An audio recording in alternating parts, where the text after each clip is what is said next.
работает. Выворачиваете вот эти гаечки на вот эту резьбу.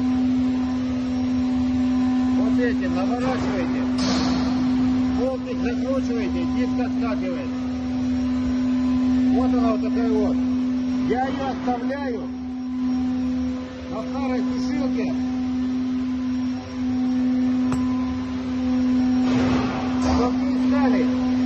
Чтобы не искали потом. Вот она здесь есть. Здесь лежит поставить. Так всегда, на постоянной основе.